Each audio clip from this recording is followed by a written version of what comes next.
Olá, boa noite a todos. Espero que estejam todos bem. Sejam muito bem-vindos ao primeiro seminário sobre bem-estar na avicultura de postura, realizado pela Aliânima.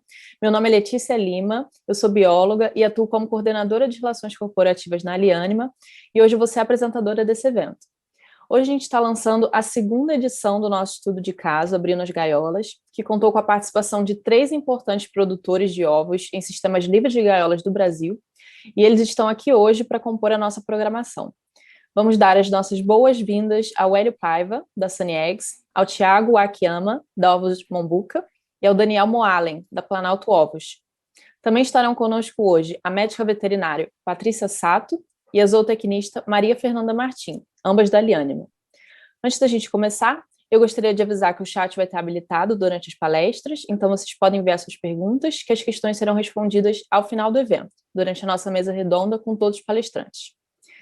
Então, para dar início à nossa programação, eu convido a Patrícia Sato para falar sobre a importância do bem-estar animal na avicultura e de que modo a Aliânima pode ajudar. Patrícia é médica veterinária pela Universidade Federal Fluminense, possui mestrado na área de bem-estar de frangos de corte pela mesma universidade e doutorado na área de bem-estar em suinocultura pela Escola Superior de Agricultura Luiz de Queiroz, da Universidade de São Paulo. Ela atua na área de bem-estar de animais de produção desde 2017 e atualmente diretora técnica e presidente da Aliânima. Patrícia, seja bem-vinda. Os próximos 15 minutos são seus. Obrigada, Letícia. Bom, boa noite, pessoal. Primeiro, eu fico muito feliz de estar aqui, né, realizando o primeiro evento da Aliânima.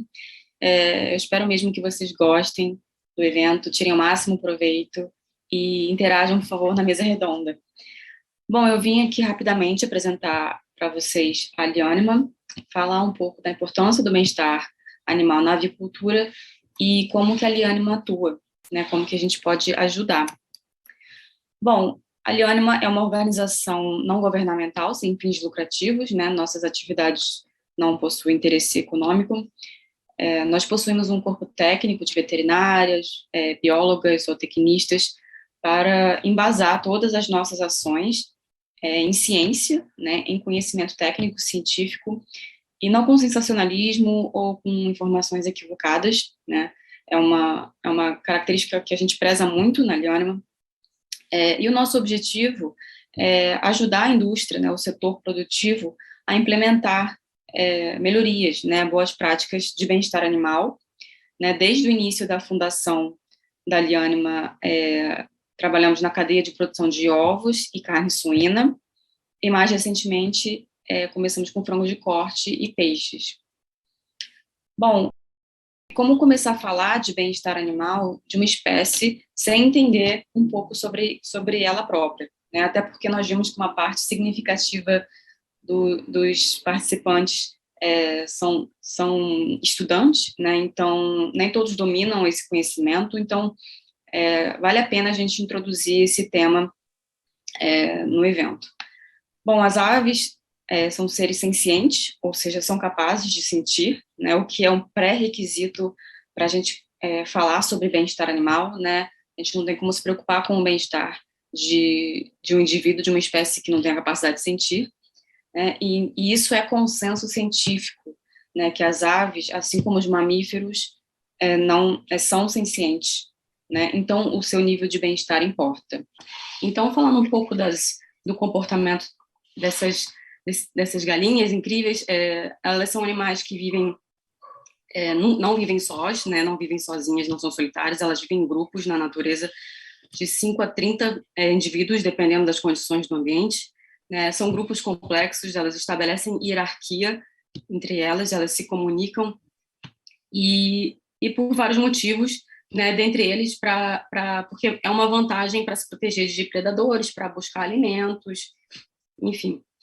São animais que ciscam, né? Então, mais de 90% do seu tempo ativo elas passam fazendo isso, ciscando, tanto para explorar o ambiente, quanto para buscar alimento também.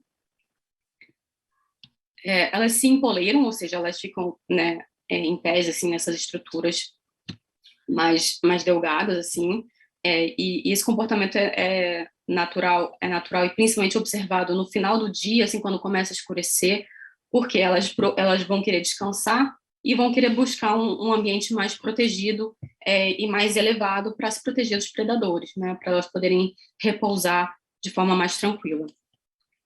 Outro comportamento é de fazer ninho, né, então, mais ou menos 1h30 antes delas porem os ovos, o ovo, elas vão buscar um ambiente mais tranquilo, um pouco menos iluminado, um lugar mais confortável para elas, né? Porque é um momento que ela fica mais vulnerável, então ela quer buscar um lugar um pouco mais confortável e abrigado, né?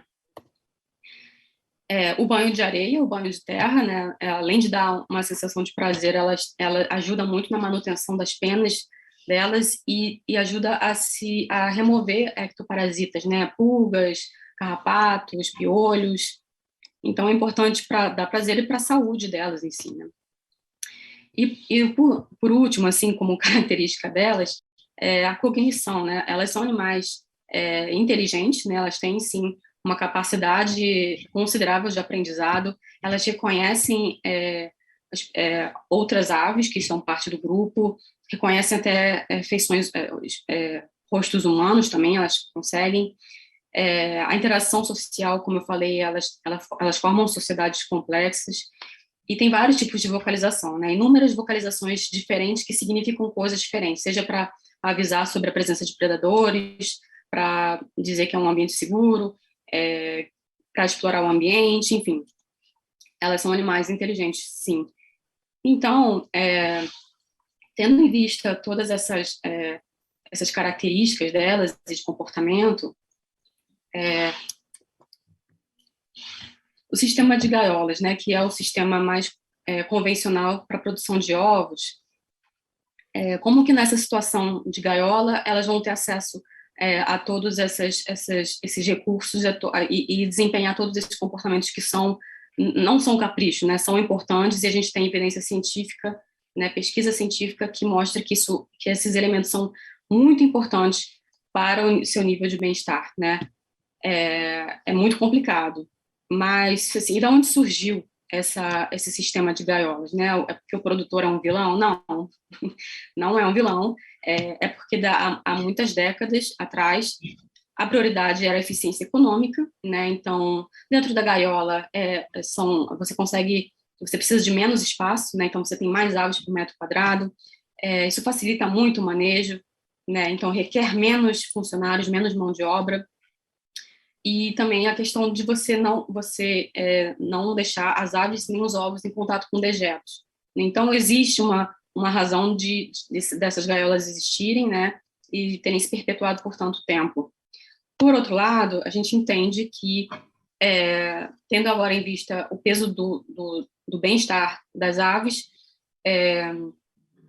a gente percebe que essa é uma instalação que promove, além do desconforto físico por falta do espaço, né, enclausurada numa gaiola, o piso é desconfortável, né, tem uma incidência alta de pododermatite, o ambiente é pobre, ele só tem o comedouro e o bebedouro, então não tem nenhum outro recurso, não tem como ela se empoleirar, como ela ciscar, como ela explorar nenhum ambiente, não tem como ela ter uma interação social satisfatória, né? Mesmo que elas fiquem várias dentro de uma gaiola, elas não estabelecem, né, um grupo propriamente dito, com uma hierarquia formada.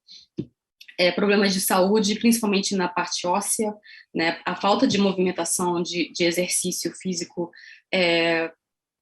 somada à seleção genética que tende a querer sempre potencializar a produção de ovos, né, sequestrar o cálcio dos ossos, mas muito por conta dessa falta de exercício, enfraquece demais os ossos delas, elas têm osteoporose, então esses problemas ósseos aparecem. E como eu falei da cognição, de como elas são animais inteligentes, não tem como ela, num ambiente tão frustrante, elas não desenvolverem distúrbios comportamentais, né? Então, alguns comportamentos que são estereotipias, né, que são comportamentos cientificamente caracterizados como patológicos, como um distúrbio mesmo, como aquela bicagem de pena, né, que é vulgo canibalismo, né, não é um canibalismo, mas elas bicam umas às outras até realmente se machucarem muito e até, em casos mais extremos, levarem à morte. Então, são alguns problemas do sistema de gaiolas. E quais seriam as alternativas? né? A gente já tem há muito tempo o sistema caipira e o sistema orgânico, né, que são alternativas que elas não só não são alojadas em gaiolas, mas elas também têm acesso à área externa, a pasto, né? Cada uma delas tem os seus requisitos específicos. O caipira tem linhagens genéticas rústicas, o orgânico, pelo menos 80% da alimentação das aves tem que ser orgânica. Existe uma lista restrita de medicamentos que pode ser administrado nessas aves, enfim, são requisitos específicos de cada sistema. Mas também existem os sistemas que são livres de gaiola, mas que são dentro do galpão, né? Então, é o mesmo galpão que a gente utiliza com as gaiolas, mas, sim, sem as gaiolas e com os recursos que a gente sabe que são muito importantes para as aves, né? Não só o comedouro e o bebedouro, mas também aqui, como dá para ver na foto, o poleiro, lá no fundo tem o ninho, né? E aqui a cama, para elas poderem também explorar o ambiente, ciscar, né? Esse é um outro exemplo, que tem os ninhos aqui nessas casinhas, um espaço e até uma caixinha para elas tomarem banho de terra, de areia. E como que é esse cenário, né, no mundo? Então, infelizmente ainda a gaiola ela é um sistema predominante, né? Nos Estados Unidos, na Europa e na Austrália, esse quadro tá mudando, né? Tá uma progressão bem significativa, mas ainda assim a gaiola ainda é o mais comum. Nos Estados Unidos, na parte de legislação, 10 estados já possuem uma legislação com um período para banir as gaiolas, né? Suíça, o Butão, a Áustria, Luxemburgo, todos esses países já baniram as gaiolas, e outros países baniram essa gaiola convencional, né, que é a gaiola em bateria, como a União Europeia, o Canadá, a Austrália e Nova Zelândia. E no Brasil, né, que é o nosso foco aqui, infelizmente ainda não temos uma regulamentação, né, nem caracterizando o sistema de gaiolas e muito menos banindo as gaiolas, o que é uma dificuldade, assim, principalmente para o produtor, porque gera uma insegurança a nível principalmente sanitário, né, e até porque essa transição ela requer um investimento estrutural grande, então essa falta de regulamentação ela vira um entrave, né. Por outro lado, a gente tem mais de 140 empresas, marcas do setor alimentício que se comprometeram publicamente a só vender ou utilizar ovos que venham de sistemas livres de gaiola, né? Aqui, só para ilustrar algumas, né? A maioria, acho que já está aqui. O objetivo de obter esses compromissos corporativos da indústria é para sinalizar para o produtor que vai existir uma demanda, né, por ovos de livres de gaiola. Então, a maioria dessas empresas tem até 2025 para se adequarem, e de modo que essa responsabilidade não seja só do produtor, que está lá no início da produção, né, e sim dessas empresas do corporativo, que elas sim têm um acesso direto com o consumidor, que elas têm sim a sua responsabilidade e têm a sua estabilidade financeira, né, quando comparadas aos produtores, aos outros atores da cadeia. Para não dizer que não existe nada no Brasil, em 2020, a Embrapa e o Ministério, junto com o Ministério da Agricultura, lançaram esse manual de boas práticas, né, para bem-estar de galinhas em sistemas livres de gaiola. Aqui está o QR Code para quem quiser ter o acesso a esse manual. Está no site da Embrapa, é gratuito o acesso. Dá um tempinho aqui. E um dos trabalhos da Alianima também é o Observatório Animal, né? Espero que vocês consigam acessar aqui o QR Code também. É um site nosso que possui várias informações, dentre elas a lista de todas as empresas que têm aqui no Brasil, né, que operam aqui no Brasil, que têm compromissos tanto para bem-estar de poedeiras quanto para suínos, né, no caso de gaiolas em bateria e de células de gestação. Então, aqui só para ilustrar um print, né, dessa lista, vocês podem aplicar filtros e ver quais empresas que estão, qual é o âmbito e o prazo. E a gente também tem alguns materiais, né, publicações da Alianima, né, desde cartilha de bem-estar, de poedeiras, suínos e frangos. Recentemente a gente lançou uma para peixes também. A gente tem um relatório anual que é o Observatório Suíno, que a gente faz um levantamento com todas as empresas com compromissos para suínos, para fazer esse acompanhamento de como tem avançado.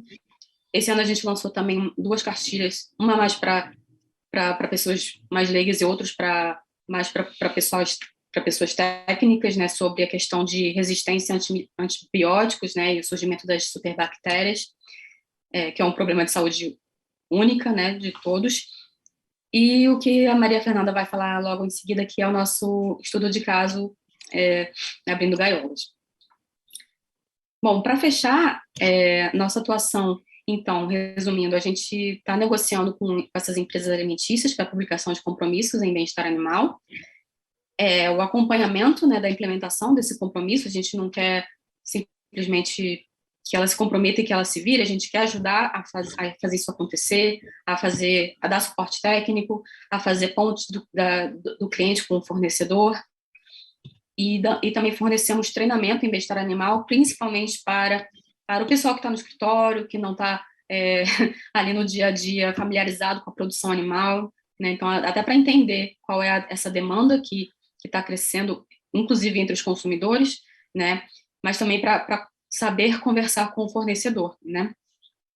E eventos como este aqui, a gente quer futuramente promover outros, né? Então, basicamente era isso que eu queria apresentar para vocês. Muito obrigada. Espero que eu não tenha passado o tempo. Tá ótimo, Patrícia. Muito obrigada pela sua apresentação, pela sua introdução. Dando sequência ao evento, então, chamo agora a Maria Fernanda Martim para apresentar a segunda edição do estudo de caso Abrindo as Gaiolas. A Maria Fernanda é zootecnista, formada pela Universidade Estadual Paulista, a Unesp de Botucatu, e mestre em Comportamento e Bem-Estar Animal pela Unesp de Jaboticabal, em parceria com a Swedish University of Agricultural Sciences. E desde 2017 ela atua no terceiro setor, ajudando empresas e produtores na adoção e implementação de políticas de bem-estar animal. E atualmente é gerente de relações corporativas e bem-estar animal na Aliânima. Seja bem-vinda, Maria Fernanda. Os próximos 10 minutos são seus.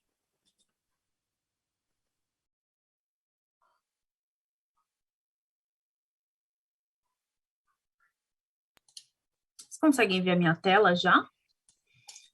Sim, Maria Fernanda. Te ouvindo também. E me escutam, né? Ai, que bom.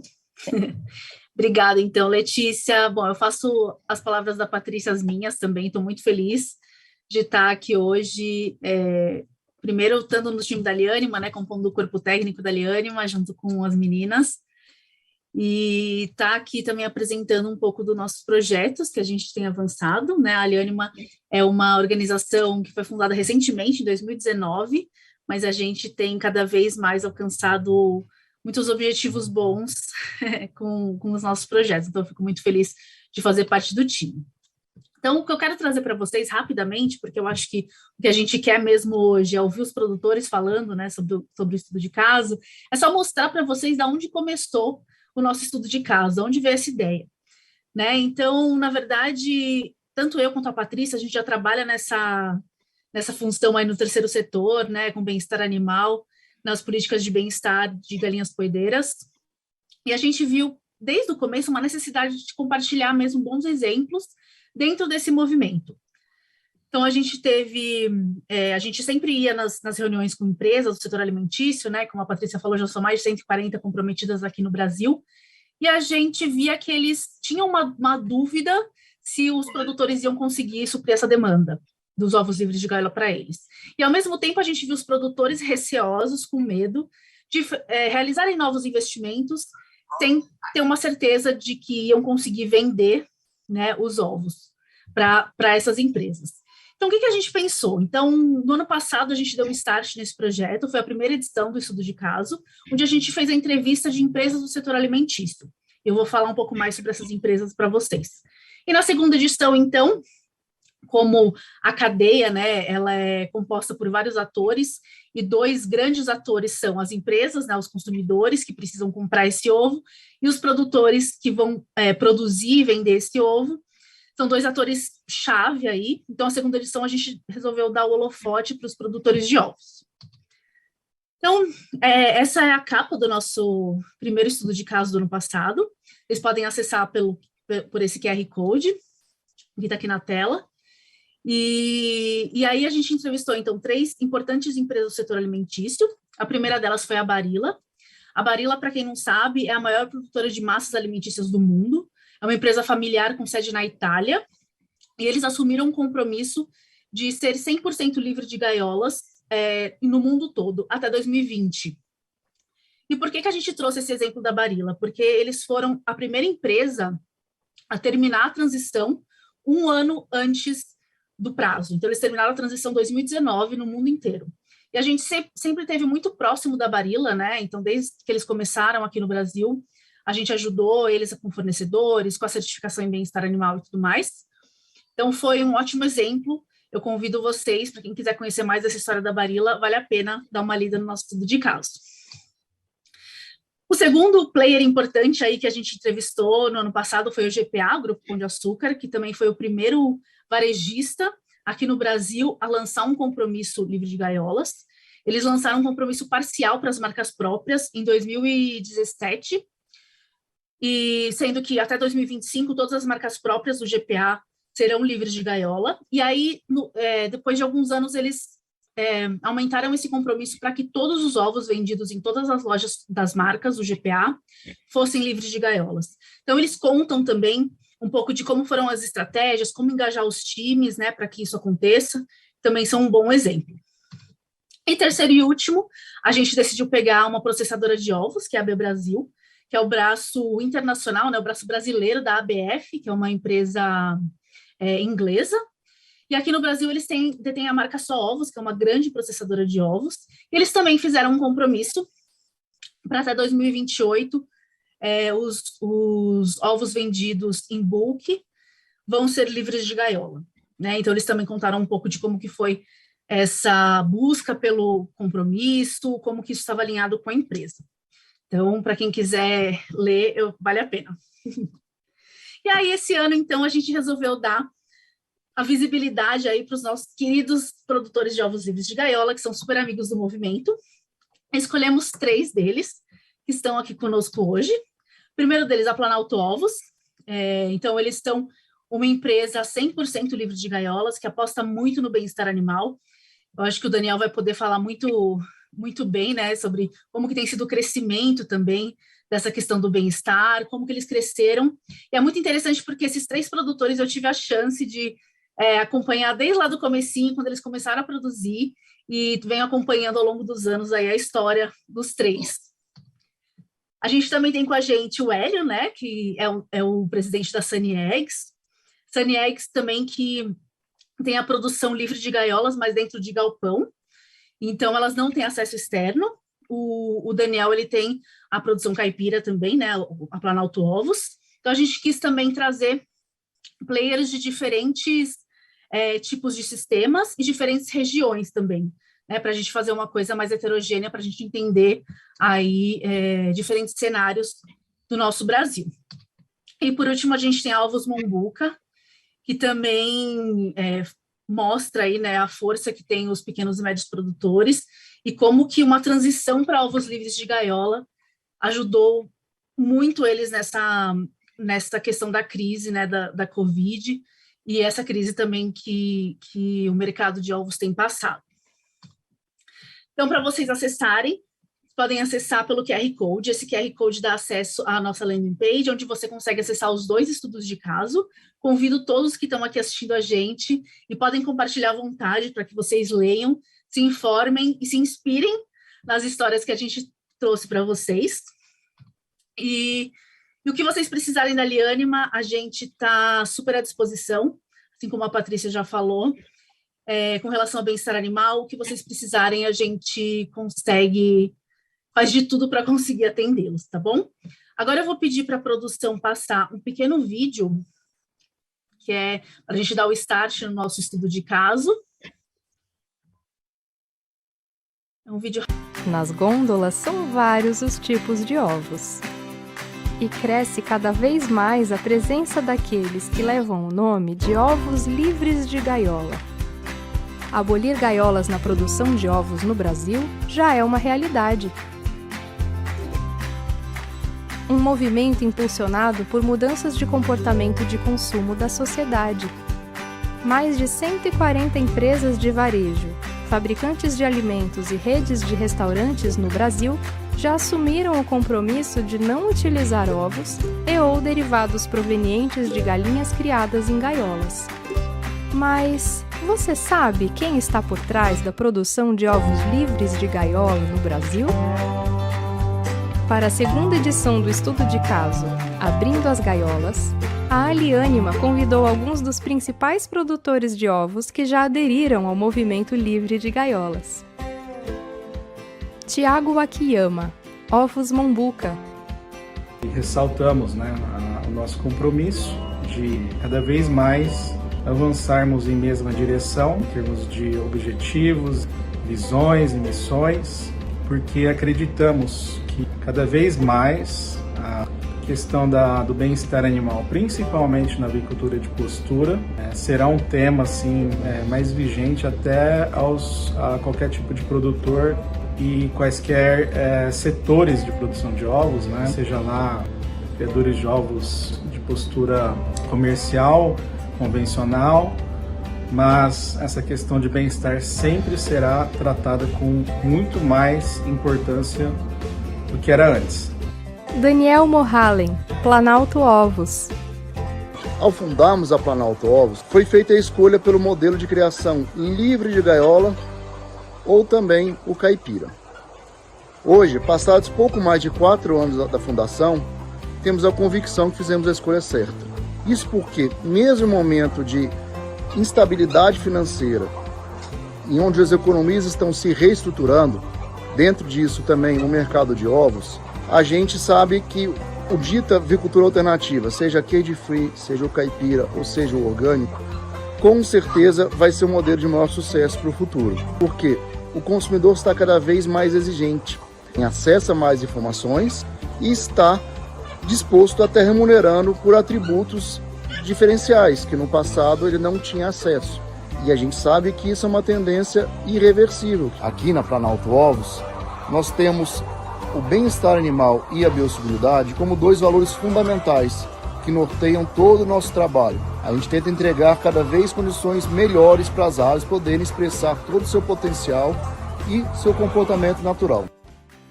Hélio Paiva, Sunny Eggs. Optamos por fazer galinhas livres de gaiola porque a preocupação com a liberdade, com o bem-estar animal, é alguma coisa que o ser humano começa a se identificar com ela.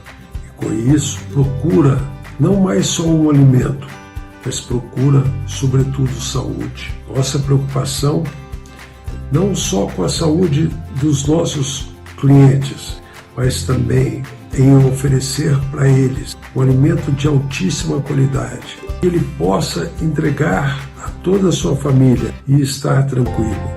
Galinhas livres de gaiola é uma tendência que veio para ficar, com certeza. Em poucos anos, o Brasil se tornará um dos líderes desse movimento.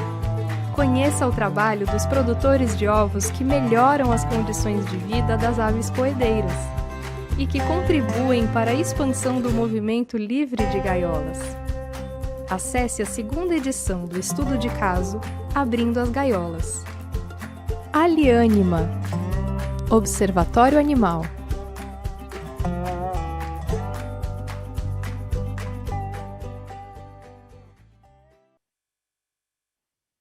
Muito obrigada pela sua apresentação, Maria Fernanda, pelo vídeo.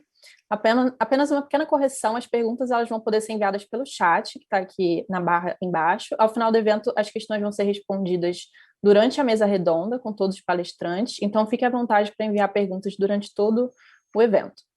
Bom, agora nós vamos ouvir um dos produtores que participaram do nosso projeto, o Daniel Mohalen, da Planalto Ovos, vai falar sobre o bem-estar animal como prioridade na produção de ovos. Daniel é graduado em Medicina Veterinária e mestre em Ciências Veterinárias pela Universidade Federal de Uberlândia. Ele possui 15 anos de experiência na cadeia avícola, sendo oficial de bem-estar animal por mais de 10 anos. E atualmente é sócio da Planalto Ovos, uma das maiores empresas de criação de galinhas livres de gaiolas do Brasil. Seja muito bem-vindo, Daniel. Os próximos 15 minutos são seus. Boa noite, tudo bem? Bom, primeiramente eu queria agradecer esse convite, que para a gente é uma enorme satisfação estar participando desse evento da Aliânima e também para Planalto Alto ser um dos representantes dos bons exemplos do estudo de casos.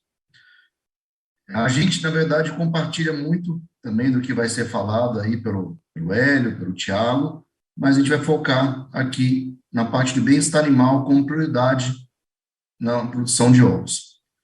Eu queria compartilhar a tela, está aparecendo para vocês aí? Sim, Daniel.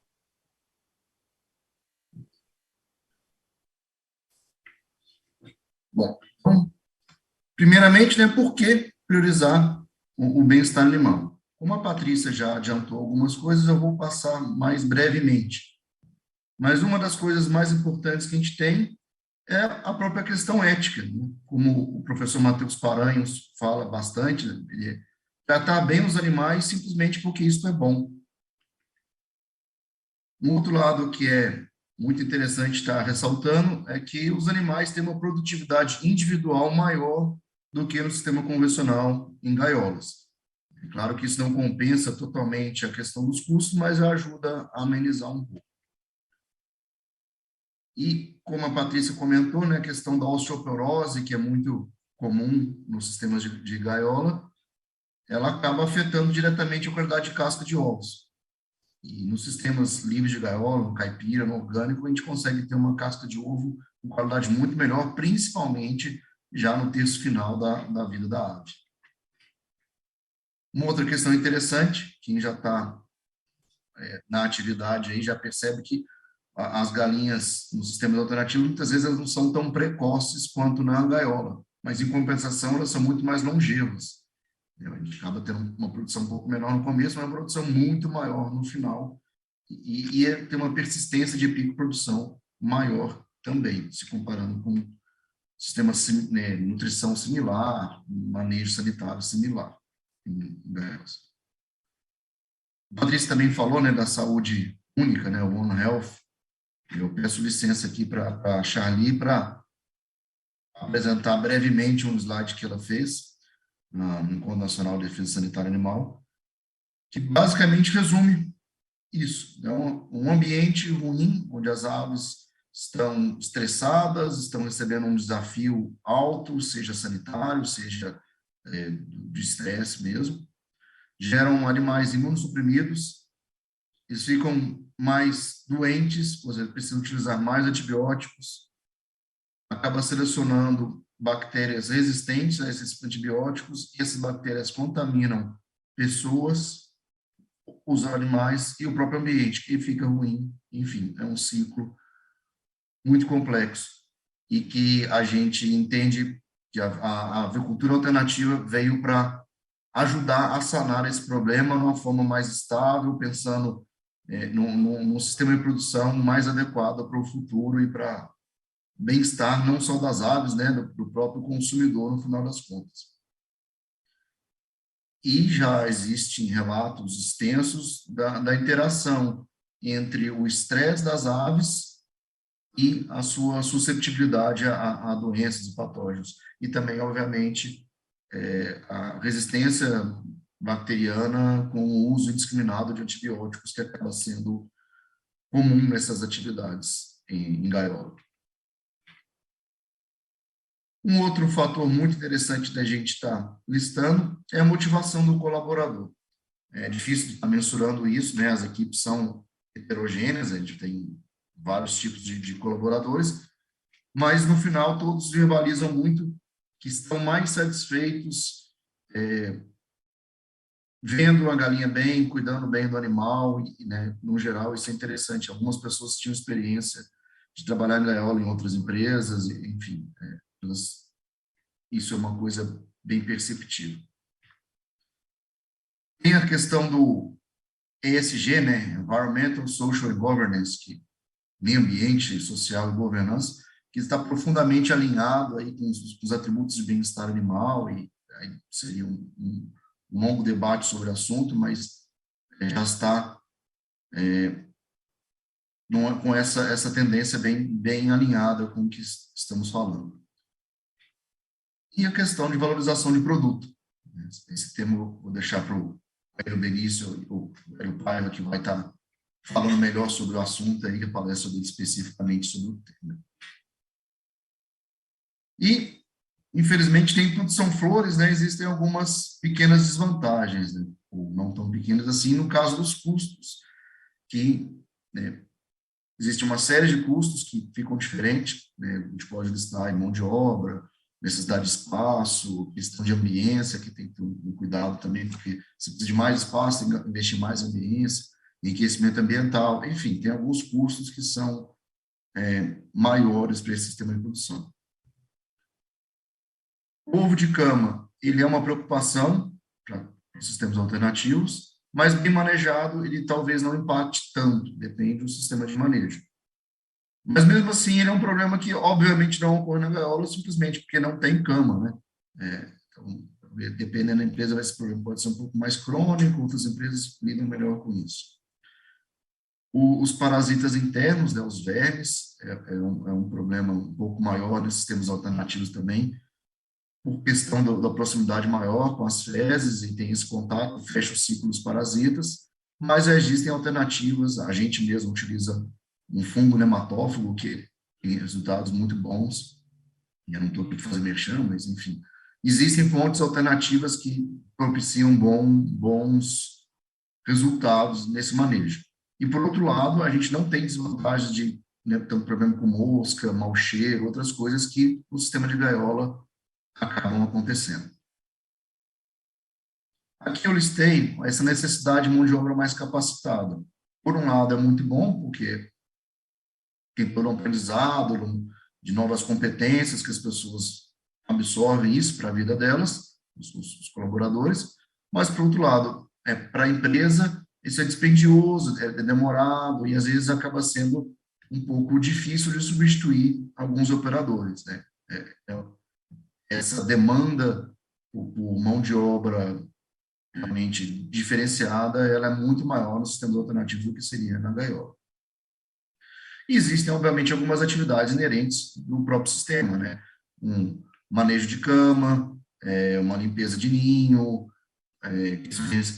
enriquecimento ambiental, manejo de piquete, enfim, várias coisas que na gaiola o manejo é muito mais simples, porque a galinha ela é limitada naquilo que ela pode estar apresentando. Brevemente, explicar um pouco do contexto da Planalto Ovos, por que a gente foi priorizar tanto o bem-estar animal. A Planalto Ovos, ela utiliza as estruturas que eram da antiga Granja Planalto, e muitos dos funcionários do corpo técnico, os diretores que eram da Granja Planalto também. Então, todo esse know-how foi absorvido, foi repassado para Planalto Ovos. Então, foram mais de 50 anos com uma larga experiência, onde era muito nítido e claro as vantagens do bem-estar animal, tanto em produtividade das aves, em qualidade do pintinho, que era o produto que era entregue no passado, né? Enfim, isso era algo bem latente, bem perceptível. E eu, apesar de não trabalhava na Granja Planalto, tinha uma outra atividade, minha carreira era independente, mas eu trabalhei em outras duas empresas, também com bem-estar animal, desde 2010. Uma das empresas é uma grande integradora, aqui na unidade de Uberlândia, onde trabalhava com suínos, frango e peru. E um dos meus papéis fundamentais era ajudar o integrado a treinar, capacitar ele e mostrar para ele que o bem-estar animal é um investimento, que aquilo que ele está colocando ali vai ser compensado no final do lote com ganhos de peso, com conversão, com rendimento melhor na plataforma, enfim, uma série de ganhos que ele teria do outro lado. Então, nós, no final das contas, quando fundamos a Planalto Ovos, nós não precisávamos de ninguém de convencer a gente que isso era bom, porque isso já era parte da nossa própria filosofia. Era algo inerente nosso de acreditar nesse modelo. E, ao mesmo tempo, nós observamos que esse mercado, em alguns países, já está muito desenvolvido e que é uma tendência de estabelecer no Brasil uma fatia aí considerável. Nunca na Granja Planalto teve gaiolas, e na Planalto Ovos também não. Na criação, na Planalto, no caso, eram matrizes e avós, né? E a gente não justificava um novo negócio eu investir em criar gaiolas, sendo que eu tinha toda uma estrutura já de criação em piso, né? Os ninhos, puleiros, o galpão, toda essa parte. Aliado à estrutura que tinha focada no bem-estar animal, tinha toda a biosseguridade também de matrizes e avós. E com essa nossa vivência aí de pouco mais de 4 anos da Planalto Ovos, nós fomos desenvolvendo cada vez mais, realizando pequenos ajustes, e estamos sempre aprendendo, né? Esse é algo contínuo aqui, né? A gente não é dono da verdade de forma alguma, e a gente adora estar compartilhando ideias, discutindo cada vez mais, e nós temos o que funcionou para a gente, né? Não necessariamente uma receita de bolo que dá para aplicar para todo mundo, mas a gente enxerga um papel importante de estar realmente trocando informações para que o setor como um todo aprimore cada vez mais. E nessa experiência que a gente foi adquirindo, 6 compromissos de bem-estar animal nós acabamos divulgando agora recentemente, estão muito alinhados com as nossas ideologias internas, né? Não tanto por demanda externa, mas coisas que a gente já vem praticando e que agora a gente está tornando público. Uma delas de ser 100% livre de gaiola ou caipira, que nós temos já atualmente, e pensar no futuro orgânico também. Mas de forma alguma teremos gaiola. Isso não faz parte de plano nenhum e com certeza nunca seremos. Nunca teremos gaiolas. Uma outra questão que a gente se orgulha bastante, né, os elevados padrões de bem-estar animal. Nós temos a certificação da Certified Humane hoje, 100% dos nossos lotes, com qualquer ovo produzido nosso, seja o livre de gaiola, seja o cage-free, ou caipira, desculpa, todos certificados. Biosseguridade, como eu comentei anteriormente, a estrutura nossa é muito propícia para isso, tem toda a questão que era de matrizes, de avós, e a gente enxerga que isso é fundamental para o bom funcionamento do sistema, para você ter realmente o resultado que é o potencial que você pode estar alcançando ali. Nós não utilizamos antibióticos, quimioterápicos, oxidianos, né, anticoxidianos, enfim, nenhum produto químico de forma profilaxe, né? Melhoradores de desempenho, ou promotor de crescimento, nada desse tipo. E muito, muito, muito raramente, como último recurso, como forma terapêutica, mas cumprindo todo o período de carência, tudo mais. Então, no final das contas, o ovo que chega para o consumidor não tem risco algum de resíduo antibiótico. O tratamento de bico também é algo que a gente vem sempre aprimorando, nós já estamos num patamar muito interessante, e a gente percebeu que o tratamento no incubatório realmente é o mais indicado na grande maioria dos casos, né? Com raríssimas exceções. E dentro do tratamento de bico no incubatório, a gente consegue fazer um tratamento realmente mais sutil, né? Mais brando. E por último, nosso mais recente compromisso é de ajudar a encorajar os fornecedores de material genético aí das pintainhas a fazerem a transição para minimizar a questão de eliminação de machos. É algo que já está vigente em alguns países da Europa, e aí um debate muito aquecido no mundo inteiro, e a gente se predispõe, assim que for economicamente viável, a estar pagando um pouco mais por isso, desde que seja realmente viável. Para finalizar, uma mensagem que eu deixo no geral é que, na verdade, empreender não é fácil. No Brasil é um pouco mais difícil, mas empreender nunca é fácil. Então, não quer dizer que a criação livre de gaiola seja mais difícil que na gaiola, porque também tem as dificuldades da gaiola, como tem em qualquer negócio que você estiver empreendendo. O mercado está se consolidando, a pandemia mostrou para a gente que esse caminho é irreversível, tanto que houve uma certa oscilações, mas no cage free, no orgânico, no caipira, o mercado se manteve mais estável. E, por último, reforçar o que foi falado aqui na palestra, que nós, da Planalto Ovos, adotamos realmente o bem-estar animal como a nossa bússola, o que nos orienta em praticamente todas as decisões que nós tomamos. Deixo aqui o contato da Planalto Ovos e, como eu falei, é sempre uma satisfação estar respondendo perguntas, trocando ideias e estamos à disposição.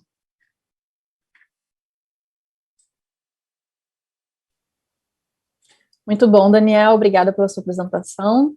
Lembrando a todos os inscritos que as perguntas elas podem ser enviadas pelo chat, elas vão ser respondidas durante a mesa redonda ao final com todos os palestrantes.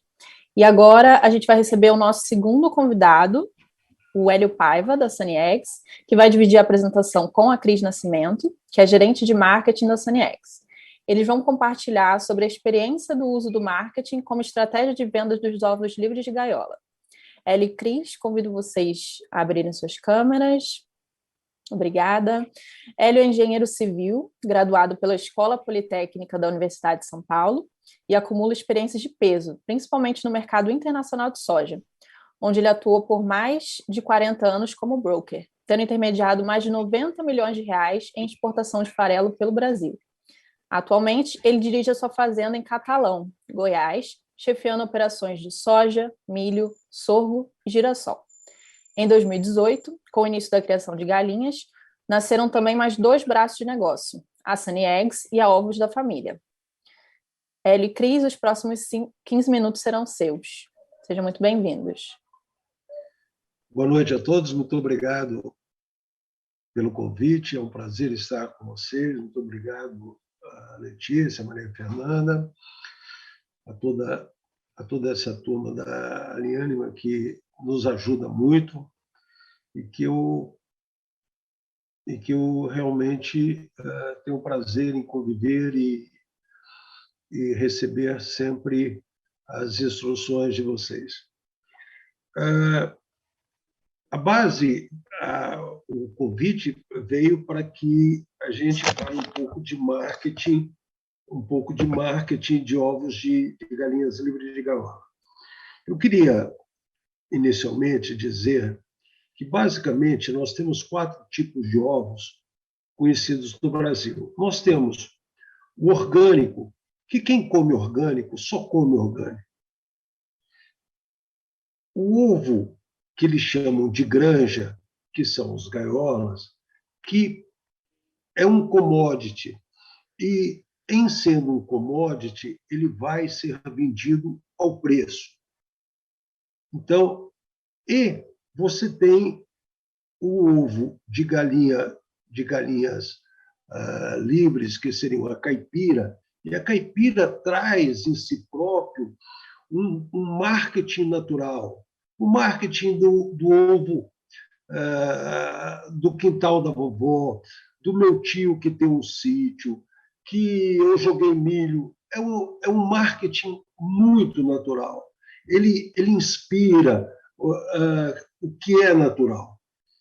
E viemos aí com os ovos de galinhas livres, cage free. O cage free é absolutamente ou quase muitíssimo pouco conhecido. Poucas pessoas sabem o que é cage free. Quando eu digo o consumidor não sabe o que é cage free, é uma luta para colocar o cage free. Eu vim do frango e caí nesse negócio e, num dado dia, tinha que fazer isso funcionar. Como é que a gente fez isso funcionar?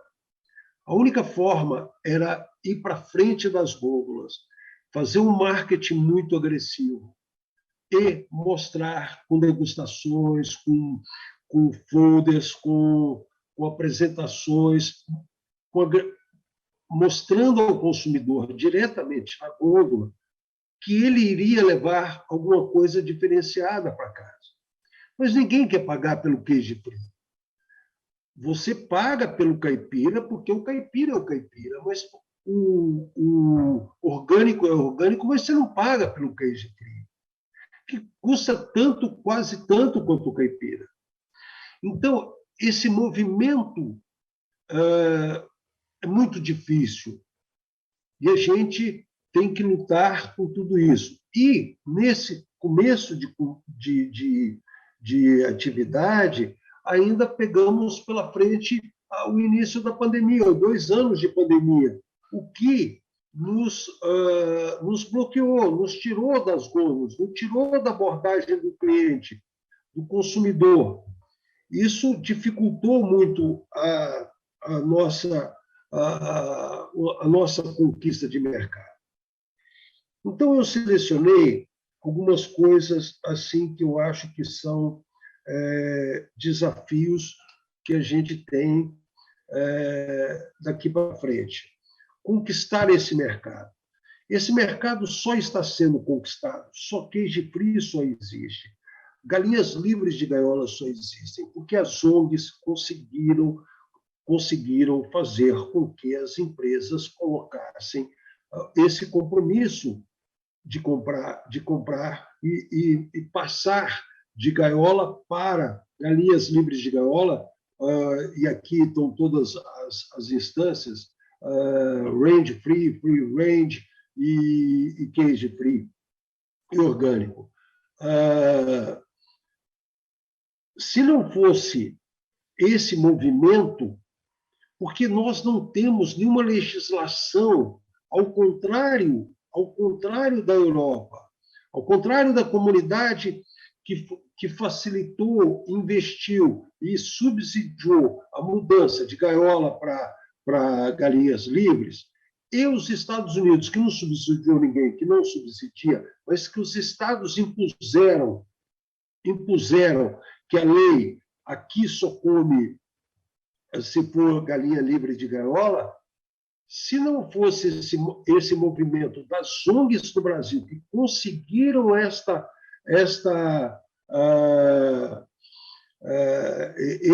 esse compromisso das empresas, nós não existiríamos. Não existiria, quando eu digo, não teria nenhuma relevância, não teria nenhum comprometimento. Ok, eu tenho livre de gaiola, você coloca lá e você é livre de gaiola.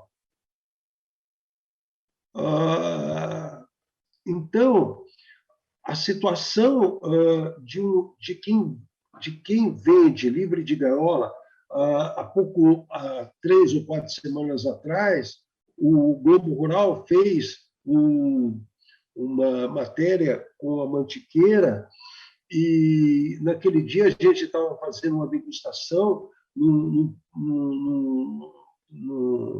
PDV em São Paulo, e várias pessoas, eu estava lá e várias pessoas, eu vi, isso aqui é galinha livre de gaiola, eu vi no Globo Rural. Aquilo foi uma tremenda propaganda, foi uma tremenda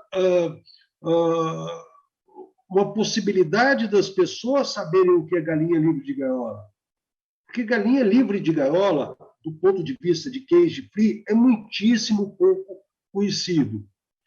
E Sunny Eggs, basicamente, luta dia a dia para se colocar como uma vendedora, não só de alimento, mas de saúde.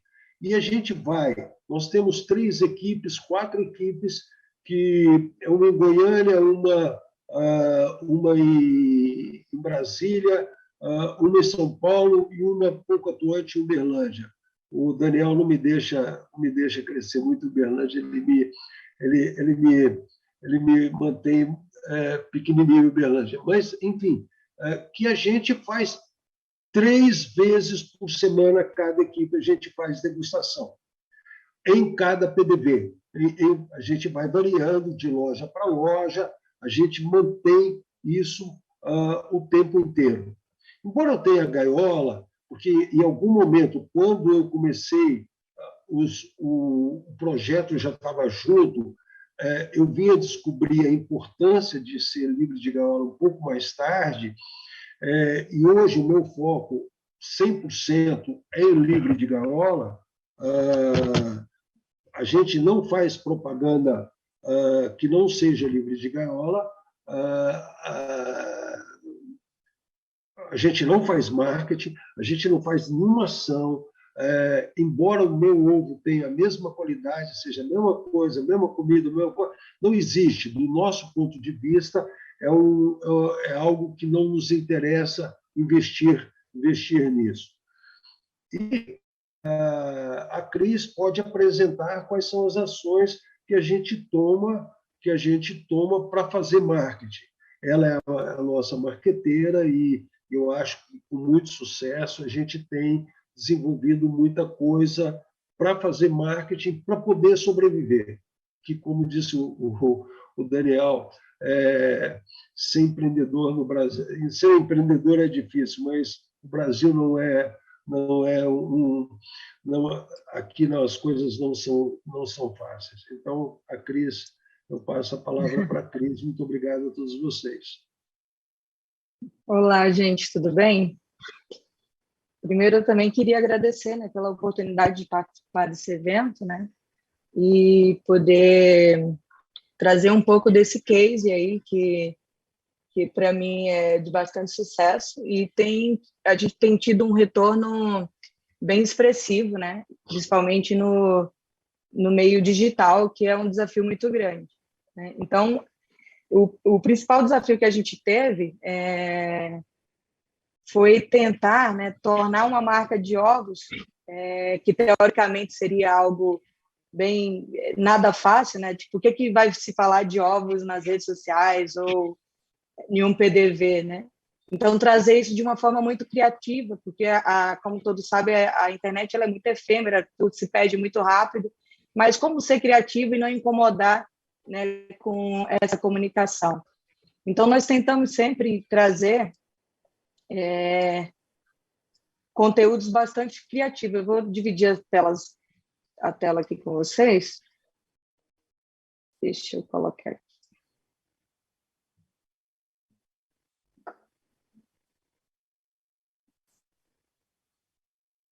Deu para aparecer aí? Estamos vendo. Deixa eu só...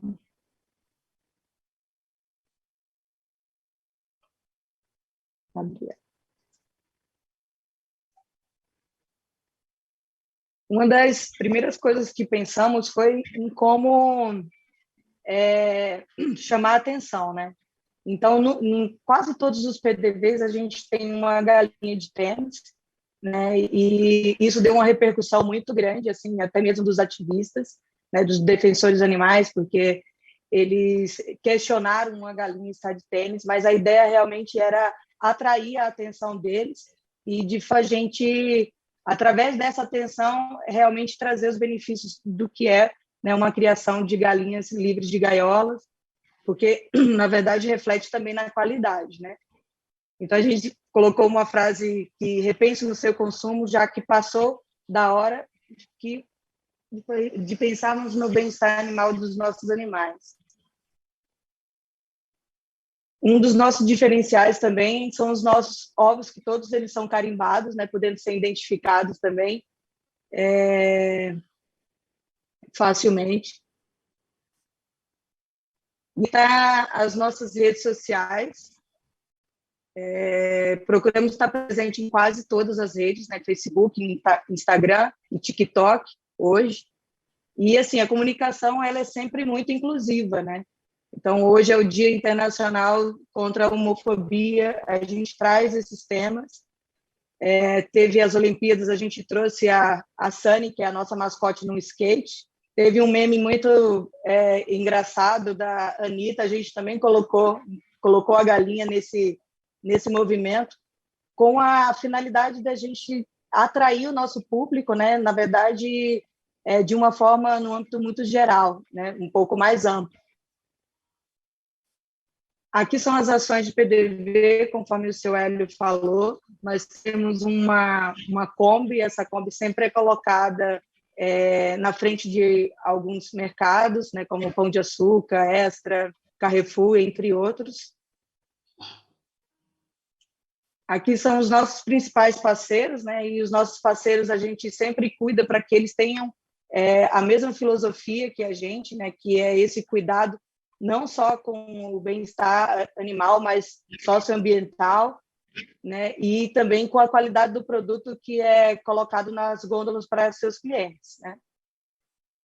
E, por fim, eu vou colocar alguns vídeos aqui que teve mais repercussão. Não sei se passou o projeto também, que a gente projeta. Eu acabei não vendo ele passar aqui. Tá, nós temos um projeto chamado Ovo do Dia. Hoje a gente colocou ele no Pão de Açúcar e na loja de Malungas.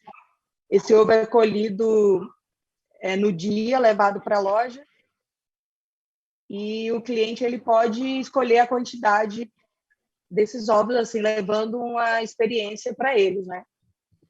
Deixa eu só colocar aqui o vídeo.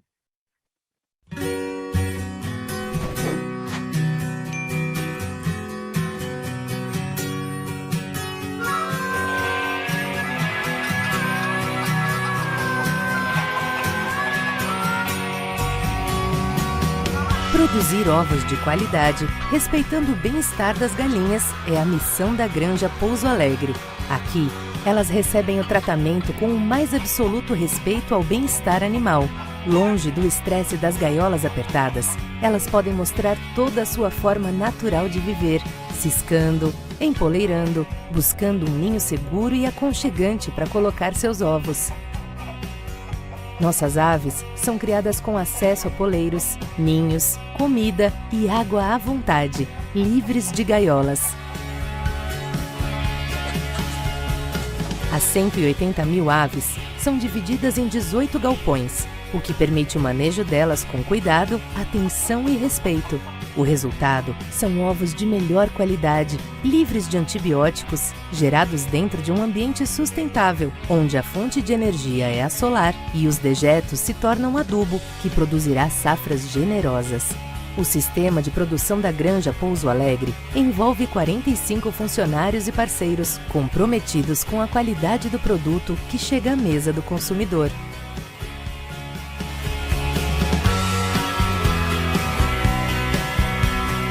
Os ovos podem ser brancos ou vermelhos, mas a qualidade é sempre superior.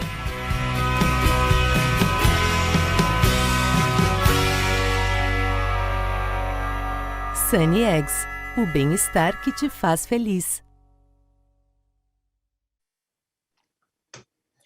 Muito bacana, muito obrigada, Hélio e Cris, por compartilharem a sua experiência. Bom, a gente segue então com a nossa última apresentação, antes da nossa mesa redonda, com o Thiago Akiyama, da Ovos Mambuca, que vai abordar o tema Aves Livres de Gaiolas como oportunidade para pequenos produtores. O Thiago é bacharel em Direito pela Universidade de Ribeirão Preto e desde 2020 é o diretor executivo na empresa familiar Ovos Mambuca, fundada em 1976, com 46 anos no mercado de ovos comerciais. Thiago, seja bem-vindo. Os próximos 15 minutos são seus. Olá, boa noite a todos. Só fazendo uma correção, eu comecei em 2000, então estou há 22 anos junto lá na empresa familiar. Vamos lá, vou compartilhar aqui. Muito difícil ser o último, porque todo mundo já basicamente falou tudo, né? Mas vamos lá. Parabenizar também a apresentação de todos aí, né? Da Patrícia, da Maria, do Hélio e do restante do pessoal. Vamos lá. Daniel, desculpa. Basicamente eu vou contar um pouco da história da empresa, né? Começar inicialmente aí pela missão, visão e valores, né? A gente está atuando no mercado brasileiro há 46 anos. Deixa eu tocar aqui. Não tá. Pronto. Basicamente, quando se trata da nossa empresa, ela vincula quase que até hoje 100% a essência do meu pai, né, que foi o fundador, e da minha mãe, Insuke Shizuko. Então, assim, muita coisa que é relacionada à missão, visão e valor vem muito internamente do meu pai, né? A missão seria fornecer para o mercado produtos com a mais alta qualidade nutricional e de considerável valor agregado.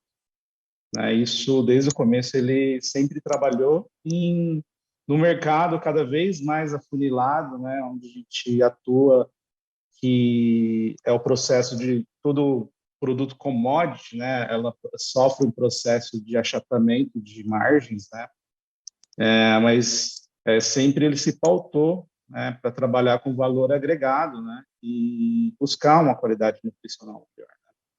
E a nossa visão, sempre foi ser uma referência em qualidade, produtividade na produção de proteína animal. E o valor, intrinsecamente a personalidade do meu pai, que compartilhamos também juntos, e são as pessoas, honestidade, disciplina, empatia, saúde e coragem. Eu acho que isso é fundamental, assim, para mostrar a cara da empresa.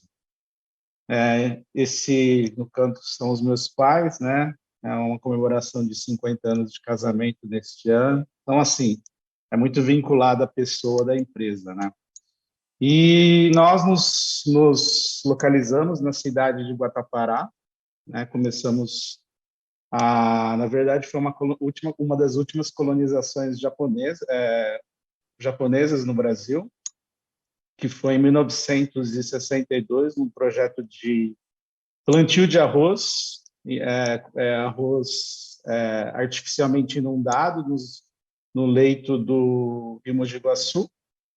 Só que o projeto quebrou em 3 anos e muita gente, todos os colonos precisaram partir para outras atividades, e na época o ovo foi uma das alternativas. Então nós temos várias glebas, pequenos sítios povoados por japoneses. Hoje diminuiu bastante, mas ainda a economia da colônia ali continua sendo preponderantemente assim produção de ovos. Tem alguns produtores colegas nossos ainda. A empresa surgiu em 1976, completamos 46 anos de vida, E aí, desde então, o início foi realmente gaiola, tudo produção convencional de ovos. E a partir de 2017, que a gente começou a mudar um pouco o curso da história e começar a fazer parte um pouco desse compartilhar do mesmo contexto que esse seminário apresenta, que são um apelo mais para o bem-estar animal e soltar as aves. Então, tipicamente, aqui em Guatapará são todas granjas, convencionais, californianos, automatizados, tudo presos em gaiolas. E aí, a partir de 2017, começou um boom, de consumo de ovo no Brasil, um aumento exponencial de consumo de ovos, porque em 2000, quando eu comecei a trabalhar, o Brasil consumia 90 ovos per capita, e aí, nos últimos 10 anos, tivemos uma explosão ainda de consumo. E aí, por falta mesmo de necessidade de estruturas para produzir ovos com baixo custo baixo valor de investimento, acabamos conhecendo Descalvado, que está distante 100 quilômetros, e em Descalvado tinha muita estrutura, porque foi considerado uma época capital, do frango de corte do estado de São Paulo, mas acabou quebrando, e tinha muita estrutura parada. Então, hoje nós estamos situados em 4 unidades, muito assim, vinculado a frango de corte, mas temos aqui uma granja de estrutura de matriz, onde tem a gente adquiriu toda a metodologia de biosseguridades, que trouxe um avanço muito grande para nós, porque a avicultura de postura cresceu bastante, evoluiu muito, mas o corte estava muito à frente em relação a biosseguridades e controles sanitários. Então, adquirimos muito conhecimento, E eu falo muito desse boom, desse crescimento, porque todo crescimento existe também um certo desequilíbrio, né, de ajustar o volume com o consumo. Tanto é que agora, nos últimos 3, 4 anos, eu acho que o setor vem sofrendo muito, né, com a sobra de ovos, né? Ou sobra de ovos, ou players, né? Produtores muito mais competitivos, como o Hélio mesmo ressaltou, começando a aflorar mais ainda o espírito do commodity, né? A commoditização do ovo, né? Então, a nossa essência sempre foi buscar margem, qualidade, né, agregar valor.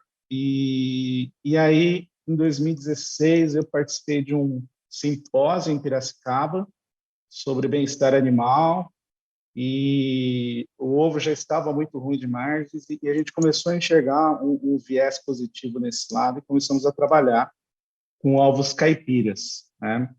E aí aqui tem alguns recortes de crescimentos de consumo, né?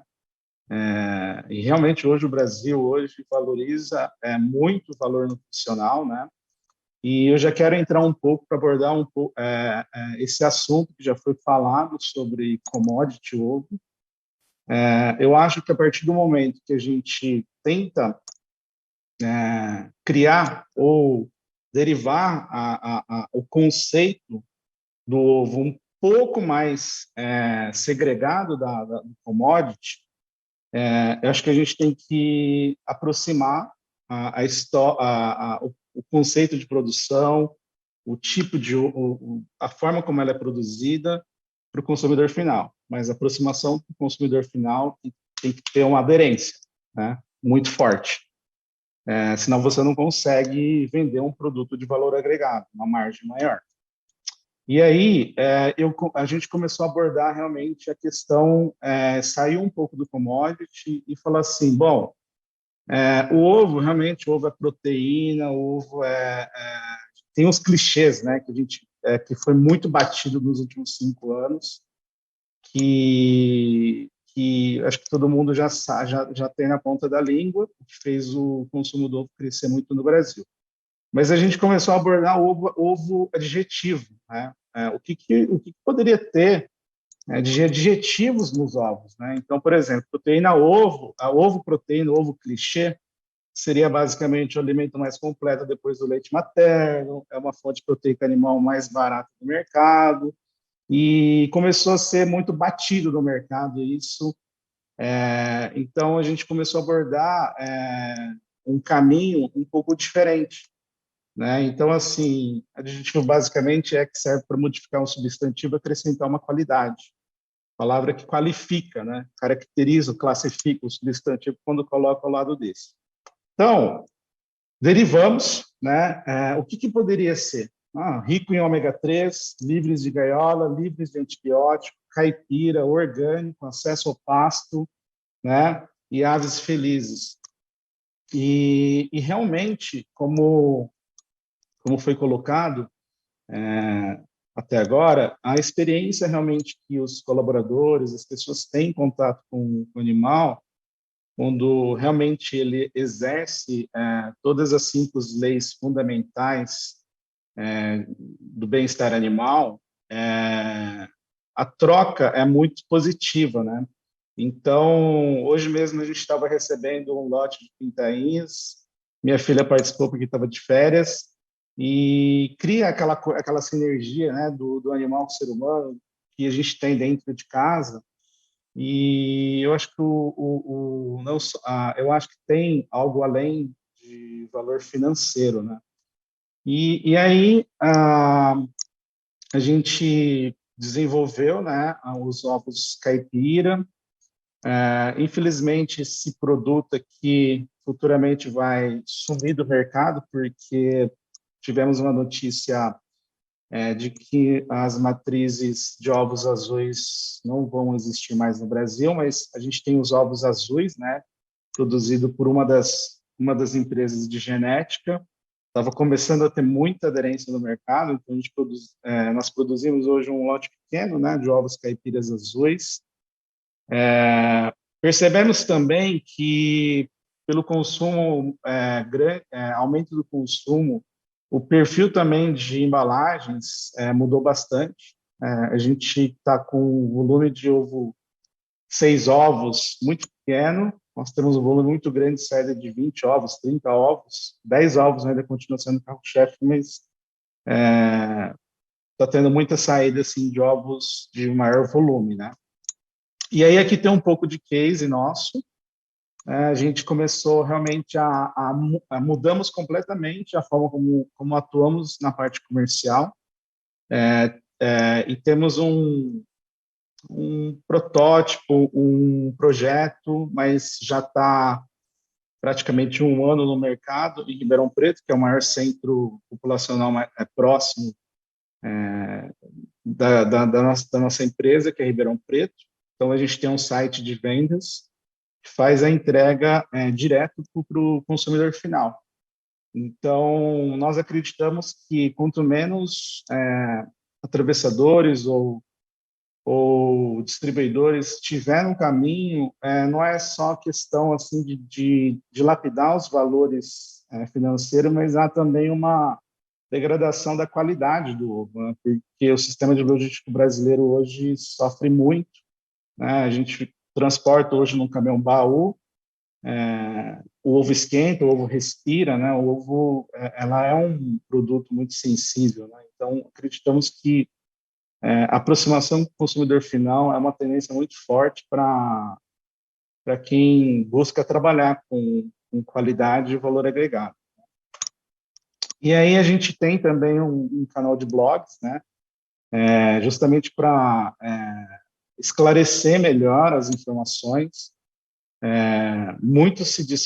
Pouco se discute em relação ao bem-estar animal, pouco se discute sobre a parte de ovos enriquecidos, pouco se discute sobre a diferença entre cage free, free range, ovos caipira, né? Que inclusive eu queria fazer até um parênteses em relação a acrescentar, né, complementar o que o Hélio falou em relação ao caipira. Eu acredito que o ovo caipira realmente seja uma história à parte, muito peculiar no Brasil, porque vivemos todos, né? Se a gente pode fazer uma pesquisa aqui, que todos nós somos parte de um êxodo rural da década de 70 muito forte. Então, ou meu avô, ou meu pai, ou eu particularmente, tenho um pé um pouco manchado de vermelho, né? Porque uma dessas 3 gerações, vieram do campo, e quem ficava do campo realmente chama galinha no fundo de quintal. Então, é uma pegada muito forte em relação ao saudosismo, em relação a essas questões emocionais, né? Existe uma conexão emocional em relação a ovo caipira.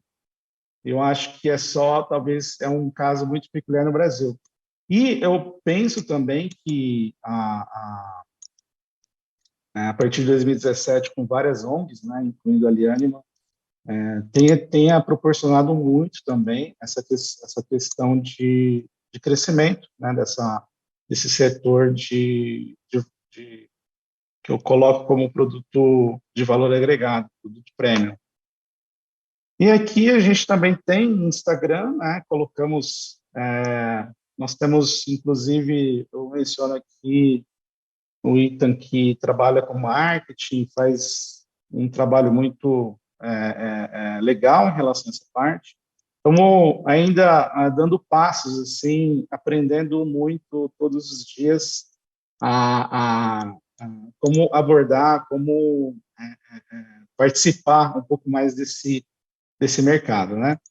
E, enfim, espero que tenha complementado com algo, né, que não tenha sido repetitivo e que não tenha sido cansativo, mas muito obrigado aí pela oportunidade, né? E foi um prazer participar do evento.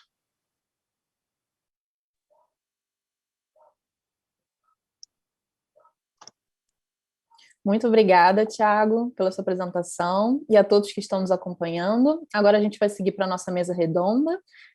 Vocês podem continuar mandando as suas perguntas pelo chat e a gente pede aos nossos convidados que as respostas sejam pouquinho objetivas para a gente conseguir responder a todas as perguntas. Convido, então, a Maria Fernanda para moderar a mesa redonda e convido também a todos os palestrantes da noite a se juntarem a ela, abrirem suas câmeras para que a gente possa começar. Boa mesa redonda a todos.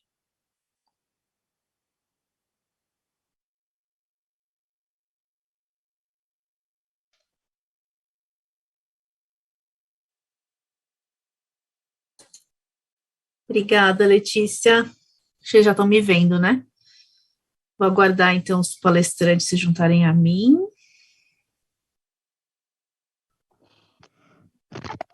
Patrícia. Ah, estão todos aí. Legal, pessoal. Bom, agradecer, né, na verdade, por participarem, né, super solícitos do nosso estudo de caso e também estarem aqui essa noite conosco para compartilhar um pouquinho mais da experiência de vocês. Tivemos muitas perguntas, então vou já começar rapidamente para a gente conseguir aí responder todas. Primeiro, vocês fazem aí para todos, tá? Vocês fazem algum tipo de enriquecimento ambiental? Se sim, qual? Se vocês usam enriquecimento. Nós usamos, a gente diversifica, até porque muitos deles, com o passar do tempo, vão ficando menos atrativos. Por força da certificadora, tem alguns que são permanentes, tipo leiros, coisas assim. Mas a gente usa muito pendurar fardos com capim, blocos com concreto, a caixinha de areia, que até apareceu numa apresentação aí. Enfim, isso é ser criativo e está mudando, né? Sempre com cuidado com a biosseguridade e uma coisa de acidentes também, mas o mais legal é estar sempre revezando isso aí, porque as galinhas ficam, dependendo do tipo de enriquecimento, elas ficam entediadas com isso rapidamente. Eu acho legal, né, que a Patrícia vem um pouco ao encontro do que a Patrícia falou, né, que elas são muito inteligentes mesmo. Então, também tem essa questão do tédio, né? Se o ambiente fica muito monótono ou muito igual durante muito tempo, elas se enjoam, né? Tiago e Hélio, querem complementar? Nós temos experiência aqui em colocar a bananeira. Como está na fazenda, a bananeira é relativamente fácil, elas são muito ativas, reza a lenda que ajuda a vermifugação. Eu não coloco como por vermifugação, mas elas adoram o tronco de bananeira e a gente coloca também umas pedras calcárias para desgastar um pouco o bico também. Mas é tudo que a gente faz, não fazemos assim. Claro, o leiro é mandatório, né? Uma boa cama, mas fora isso Eu também não tenho que complementar. Eu acho que o que o Daniel e o Hélio expôs é mais ou menos o que a gente segue, né? Costumo dizer que a gente precisa realmente reaprender alguns processos, né? Porque volta um pouco à origem daquilo que se fazia antes por recursos parcos que tinha em relação à parte da ciência, né? Mas hoje um pouco mais melhorado, né? Então, incremento de aditivos fitoterápicos, essas coisas, o alho, por exemplo, na água, que combate os endoparasitas e tudo mais. Então, realmente, isso é bem interessante. Só isso para complementar. Ai, que legal, Thiago. Na verdade, eu queria trazer essa questão também. Que legal. Claro que as pessoas vão conseguir ler também no estudo de caso, mas veio essa parte de como a Mombuca lida com o uso de antibióticos na produção, né? Principalmente em relação a promotores de crescimento e prevenção de doenças. E aí, se você quiser complementar um pouquinho essa sua fala, já que você já entrou nesse mérito. Na verdade, eu acho que é uma tendência, o Daniel ele pode complementar também, que até na própria avicultura industrial mesmo, como todos os setores, até da linha animal ou ser humano, A gente tem buscado cada vez mais o fitoterápico, né? A tecnologia avançou muito em isolar, né, os princípios ativos. Então, por exemplo, antes o probiótico era extraído de uma forma um pouco mais genérica, né? Por exemplo, Bacillus subtilis, quando você mergulha dentro do universo do probiótico, Bacillus subtilis, existem espécies que podem funcionar de acordo com a sua seleção. Só que isso é custoso, porque há uma pesquisa por trás disso, né? Então, eu acho que hoje um produtor, por mais que seja produtor de bem-estar animal ou um produtor industrial, ele tem hoje muitos recursos, até por questões governamentais, que têm realmente batido forte em diminuir o uso de antibióticos. Então, todo e qualquer granja, todo e qualquer produtor de proteína animal hoje, ele tem um conhecimento de uso de aditivos fitoterápicos, ácidos orgânicos e probióticos muito bem consolidados já no seu manuseio de rações, né? Legal. Daniel, complementar? Não, foi muito bem falado pelo Thiago, né? Eu acho que dentro dos fitoterápicos a gente destaca os óleos essenciais, né? Que é uma categoria muito importante disso aí também. E, de certa forma, a exportação de carne de frango é algo que tem uma cobrança maior em cima disso. Então, a tecnologia vai muito ser desenvolvida por conta disso, porque a demanda dentro da avicultura de postura, você pensar que uma grande maior parte em gaiola ainda, não tem tanto essa pegada. Mas a gente consegue pegar carona nas tecnologias que são desenvolvidas para o frango de corte. E como o Thiago comentou, elas estão cada vez mais acessíveis e cada vez sai mais coisa, né? É até difícil acompanhar tudo que tem no mercado. Legal. Agora uma pergunta para o Daniel. Como que vocês passam os conceitos de bem-estar animal para os colaboradores? São feitos treinamentos regulares? Bom, começa já na seleção, né? A gente já seleciona pensando muito no perfil do profissional que a gente vai querer dentro da equipe. A gente, com o passar do tempo, percebeu que vale muito mais a pena apostar numa pessoa que tem um perfil legal e não tem experiência do que outra pessoa que tem experiência, mas não tem um perfil tão legal. Então, dali já começa tudo.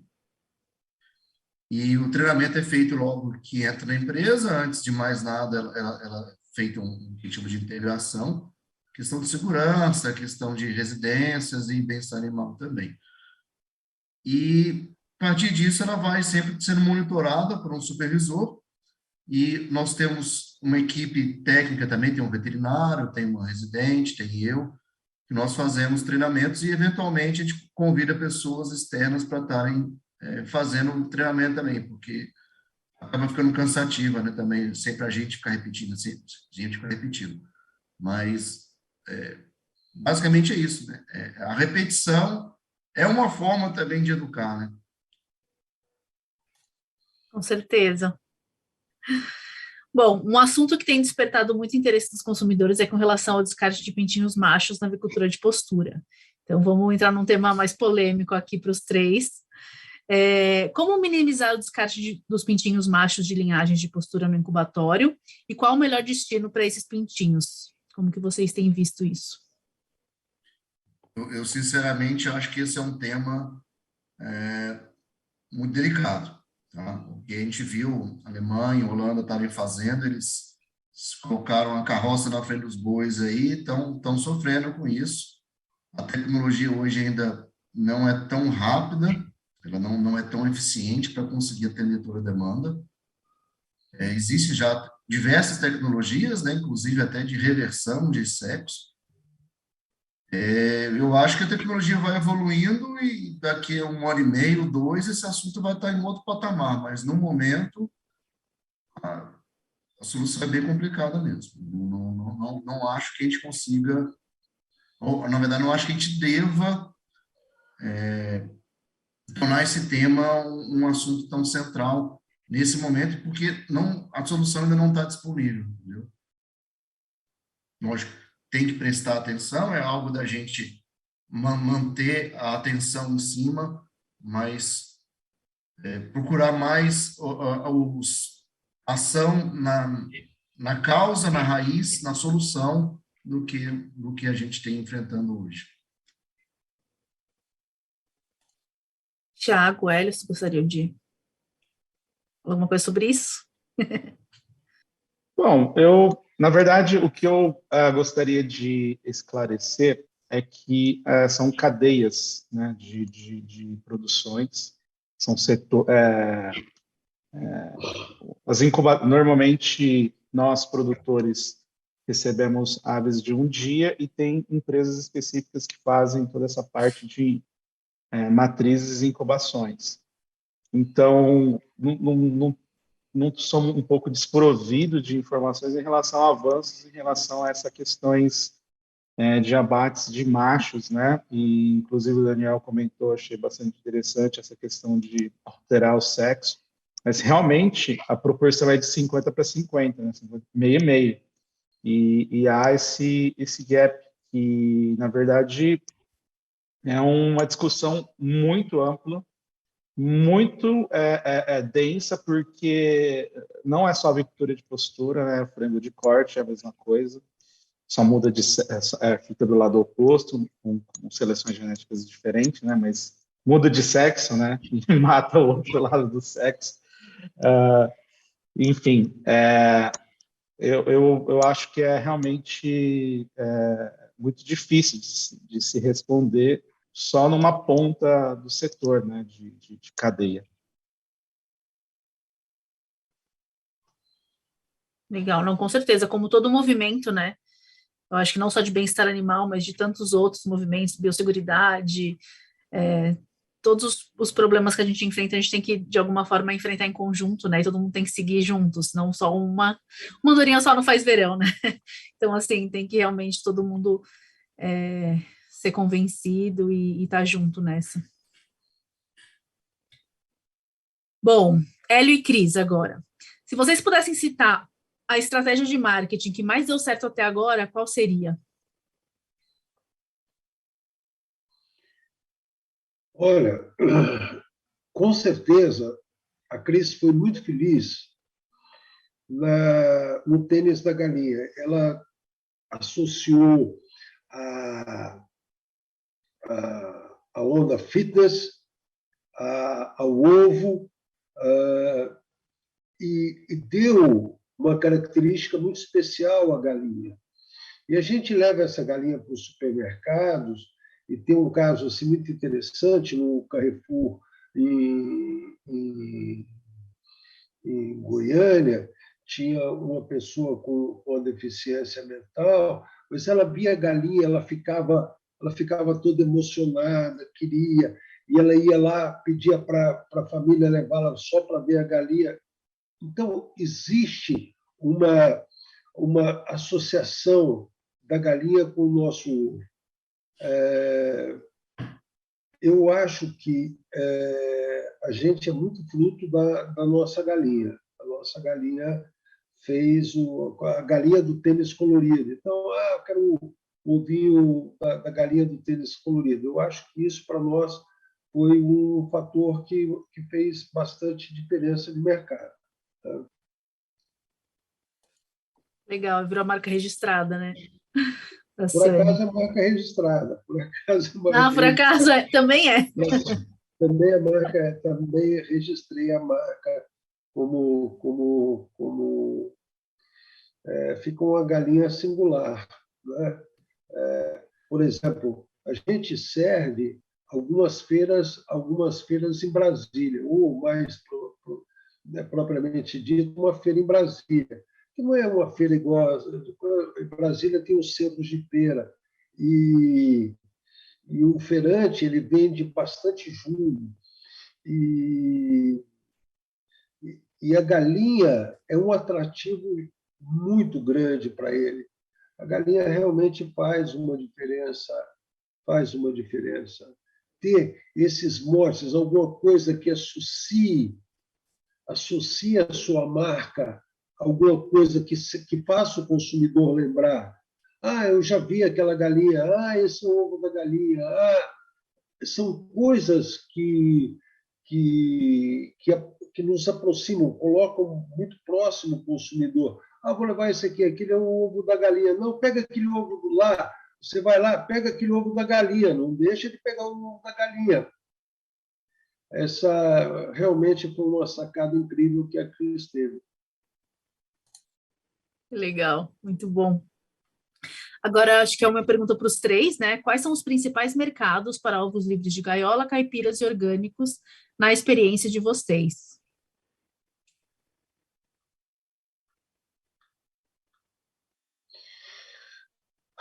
Olha, eu não entendo nada de orgânico, mas eu posso te falar que orgânico é para rico. Aliás, ovo também é para rico, e depois eu vou chegar nesse ponto. O orgânico, quem compra orgânico só compra orgânico. Depende do preço. Depende do preço. Há supermercados em São Paulo que um ovo orgânico da Toca custa R$3. Que diferença faz? Nenhuma. Então, quem compra orgânico não tem conversa. Caipira é muito emocional. E o caipira é muito associado. O que é caipira? Caipira é o ovo vermelho. Ou provavelmente azul, ou de alguma coisa diferente. Mas branco é granja. É o ovo de granja. É desqualificado. É um problema que eu tenho muito grande. Como eu mostro que o meu branco é igual ao vermelho? É idêntico.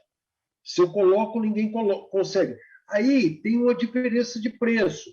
Aí o cara fala assim, bom, mas dado que eles são iguais, por que um é mais barato do que o outro? Então, são coisas realmente que a gente tem dificuldade, às vezes, na gôndola. Outro dia, na minha cozinha aqui, a gente traz ovo para servir, a minha cozinheira sabe que o branco é igual ao vermelho. E tem uma pequena loja na portaria. Ela estava levando o vermelho. Eu perguntei para ela, mas escuta, por que você está levando? Não, é vermelho, é assim, entendeu? O vermelho tem uma atração. O ovo vermelho tem uma atração muito grande, né? Então, e o ovo branco sofre com isso. É um negócio assim muito interessante, pelo menos nos mercados que eu sirvo. Brasília, por exemplo, como tem muita gente que é do Nordeste, como muita gente que é ali da região rural, Brasília, os caras bebem vermelho. Branco sai, mas que é vermelho. E uma coisa, ovo no Brasil não é comida de pobre. Pobre não gosta de ovo. Ao contrário do México, que tem os 350 ovos por ano, o brasileiro ele tem dificuldade de comer ovo. Na minha cantina aqui, a gente estava servindo 3 vezes por semana ovo. Houve rebelião. As pessoas não querem ovo, as pessoas querem carne. Devagarinho, a gente vai colocando melhores formas de apresentar o ovo, é na omelete, é no pochê, a gente vai fazendo propaganda, vai colocando mas como base, as pessoas não gostam. Estou falando do pobre. O pobre não quer ovo.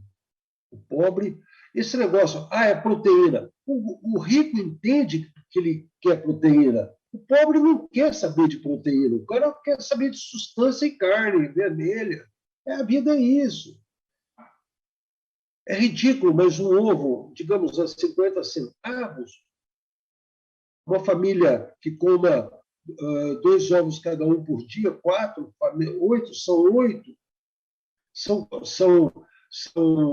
R$4 por dia, são R$120 por mês. É nada. Mesmo para quem é muito pobre, R$120 para comer proteína. As pessoas não gostam de ovo. Estou falando do pobre. Porque se o pobre brasileiro comesse pelo menos um ovo ao dia, o nosso consumo seria muito maior. E nós só entraremos como ovos livres de gaiola, invadiremos o país porque vocês impuseram aos supermercados, às marcas, que elas façam, que tomem atitude de usar ovos livres de gaiola. Não fosse a entrada de vocês, isso não existiria. Porque o que o supermercado gostaria de ter é o cara que chega lá e faz o tal da promo. Vamos fazer a promo. E aí, na terça e na quarta-feira, no dia da promo, ele coloca seu ovo, um ovo que custa, sei lá, R$10, ele coloca 7, porque ele comprou mais barato, e ele chama todo mundo, porque o ovo está 7, ou está 6, ou está 15, mas é a promoção. E ele usa essa commodity como promoção. Não fosse a força das ONGs, e não haveria ovos livres de gaiola no contexto nos supermercados.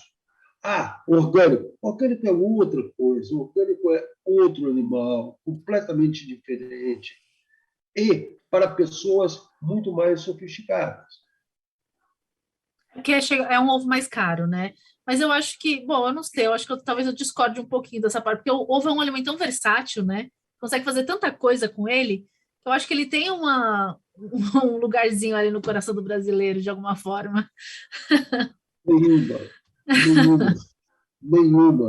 Nenhuma. Se você servir ovo 2, 3 vezes por semana numa massa, ele é rejeitado. Ele não é um alimento. Só fazendo um breve comentário. Em 1995, eu comecei a criar frango.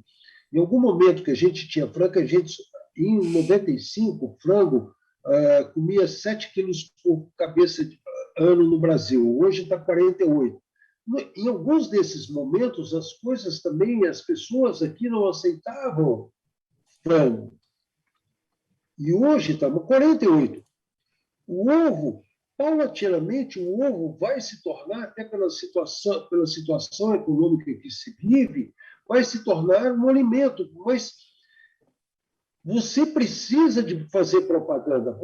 A propaganda que eu estou dizendo não é essa minha propaganda, é institucional. É o governo, é alimentar, é dizer, olha, isso é alimento. Se vocês comerem 2 ovos por dia, vocês têm que comer um bife de 100 gramas. E vocês estão alimentados por R$1 por dia. Não, eu acho que tem muitas variáveis aí, né? Realmente. Não sei se o Daniel ou o Thiago querem comentar alguma coisa sobre isso também. Eu acho que volta aquela questão do enriquecimento que a gente falou, que as galinhas ficam entediadas, né? A mesma coisa, como o Hélio ponderou aí, o pobre, né, ou a pessoa que tem menos acesso a ingredientes para poder diversificar a forma de estar fazendo o ovo, talvez, né, fique enjoado de comer sempre o ovo da mesma forma. Mas, com o tempo, a gente, né, não é tão difícil assim ter acesso, é um ovo entre vários tipos de receitas.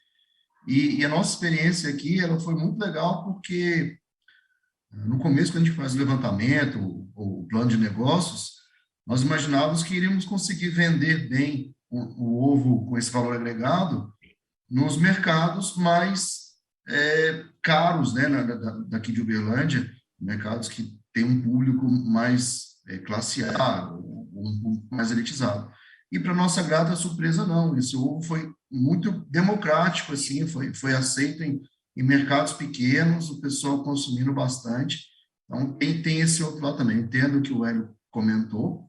Eu acho que não é questão do pobre não gostar do ovo. Eu acho que o pobre, às vezes, falta recurso para poder variar um pouco a forma de estar ingerindo o ovo, né? Talvez isso seja mais condizente. Bom, voltando um pouco mais para as perguntas técnicas, alguém perguntou aqui, ó, apenas o tratamento de bico por infravermelho é suficiente? Só quero dar uma notícia, quando aquele negócio do macho C, a Highline está desenvolvendo um macho de dupla petidão. Então, o macho que vai poder ser usado para criação. Provavelmente não deve ser tão bom quanto um normal, mas ele vai ter a sua colocação. Desculpa. Não, é importante. Obrigada, Hélio, por ter acrescentado, com certeza. Não, eu acho que tem muita coisa vindo nova, né? Muita coisa sendo estudada, muita coisa sendo trazida aí.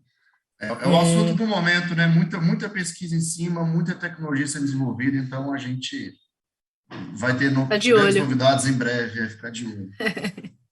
E com relação a tratamento de bico infravermelho, acho que foi você, né, Daniel, que comentou na sua palestra, que vocês só fazem tratamento por infravermelho. Até, na verdade, dependendo da condição que você tenha, se conseguir fazer bem a prevenção, não precisa nem debicar, né? Debicar não, fazer o tratamento. Debicar dá a impressão que a gente tira o bico, né? Mas, por precaução, o tratamento por infravermelho incubatório, ele é suficiente, desde que você, né, não tenha nada muito fora de controle ali, na nutrição, estresse térmico, coisas assim. Tiago também, eu vi você fazendo assim com a cabeça. Eu acho que está muito relacionado às questões técnicas, né? Eu acho, porque assim, realmente na gaiola o tratamento de bico é fundamental por questões de densidade. Fica muito aparelhado e há uma bicagem natural que acaba ferindo a ave e, uma vez que fere, por infecção, dá problema.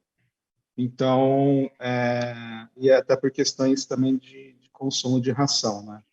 Ela começa a escolher e tudo mais. Então, tem toda essa questões de manejo que nas aves soltas, por ter mais espaço, espaçamento das aves, né, nessas questões de densidade, espaço, facilita bastante também trabalhar com manejo somente de infravermelho. A gente teve algumas experiências, sim, e funciona muito bem. Que bom. Uma coisa que eu queria colocar, um dos problemas do cage free, do free range, etc., é que, fundamentalmente, as linhagens no mundo estão em mãos de duas empresas, ou é EW ou é Hendrix. Basicamente é isso. E essas empresas, ao longo dos anos, elas focaram, natural, que fossem desenvolvidas linhagens para gaiola, que elas procuravam que colocasse melhor conversão, etc, etc, etc. Com o advento da comunidade ter focado, ter obrigado a conversão para cage free, e os Estados Unidos terem também, hoje já está com 30%, naturalmente, elas vão passar a desenvolver linhagens mais apropriadas para o piso. Isso vai ser um negócio natural. Só que não vai ser de ontem para hoje, de hoje para amanhã. Vai ser alguma coisa que talvez em 4, 5 anos isso aconteça. E a debicagem também vai ser diferente, porque, ao mesmo tempo, a debicagem para a gaiola poderia ser uma muito mais severa e, pela proteção nos cage free e free range, elas estão desenvolvendo lâminas muito mais apropriadas e vão avançar muito na debicagem a laser. Então, é alguma coisa que, com o tempo, nós que estamos no piso, vamos ganhar, sim, mas vai levar um tempo. Vai levar um tempo para você ganhar com linhagens mais adequadas, que não amontoem. Todas as brancas todas as brancas, tudo bem, umas mais, outras menos, mas são aves que foram feitas para gaiola, não foram feitas para piso. Elas têm um amontoamento muito maior do que desejável, tendem a. E o bico vai sofrer essa evolução com as lâminas, porque eles são cobrados, eles são muito cobrados. Quem certifica vem aqui, pode me desqualificar, eu brigo. Quer dizer, todos nós brigamos para que haja uma qualificação melhor. Então, o tempo vai nos ajudar, mas hoje é um desafio. Tem muita coisa sendo desenvolvida também, acho que o futuro com certeza vai melhorar. Vou dar uma corridinha aqui, porque a gente está acabando nosso tempo. Gostaria de saber quando inicia a postura das aves caipiras e quantas semanas elas têm em média de produção. Acho que para Planalto e Mombuca aí, que tem caipira. Não muda muito do que é de frio, não. Vai depender um pouco da linhagem, vai depender um pouco da época do ano também. A gente tenta dar uma segurada um pouco, uma estratégia que a gente já faz desde o começo, assim, porque não adianta ela começar a botar muito precocemente e botar um ovo muito pequeno que eu não vou ter venda para esse ovo. Então, no caso, o caipira só tem asas vermelhas também. Vou começar a postura com 19 para 20 semanas. Eu acho que eu não sei qual que é a composição do público, mas as raças das aves, as linhagens, são exatamente iguais às da produção de ovos industriais, né?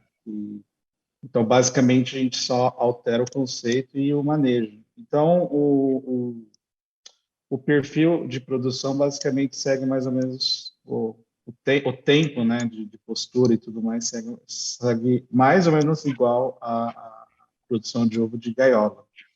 E é exatamente o que o Daniel falou aí. Mas em relação à longevidade, até complementando a pergunta, sim, isso a gente consegue manter mais, né, Tiago? Você ganha... Sim. Até esteticamente, né? Tipo, você pega uma ave de 70... A gente costuma dizer que semana da ave é como se fosse um ano do ser humano, né? E 70, 80 aves de uma ave de gaiola, ela está com realmente uma qualidade de penagem bem avançada, né, de desgaste. Em contrapartida, nas aves, por exemplo, soltas, a gente percebe, esteticamente falando, e não só isso, né, na questão de postura também, né, de longevidade em relação à postura, eu penso que ela não que na gaiola não tenha, né? Eu acho que cada vez mais as aves geneticamente são modificadas, melhoradas para ter uma longevidade de postura, mas não perde nada em qualidade também nas aves soltas, né? Elas seguem estritamente a essência mesmo da produtividade, não cai a produtividade. Legal, isso é muito bom. Sempre reafirmar. Daniel, no dia a dia da granja, como você acha que os funcionários percebem o bem-estar animal? O pessoal está tão acostumado a interagir com as galinhas, né? Qualquer mudança de sonorização, de comportamento, eles vivenciam isso tão próximo, além do nosso treinamento, mas eles são muito observativos, né? De como é que está a galinha, o que ela está expressando, o que ela está fazendo. É tanta coisinha que é difícil listar aqui, né? Mas a gente observa, não é tratado assim tanto como um lote, né? Como o pessoal trata de gaiola, ali é quase que individual. Você observa as galinhas com mais atenção, praticamente individualmente mesmo. Legal. Não, é muito legal isso, é bonito de ver, né? Muitas vezes essa relação homem-animal, assim, é bem legal. Para finalizar, então, a última aqui para o Tiago, você pode abordar mais sobre a razão da interrupção dos ovos azuis?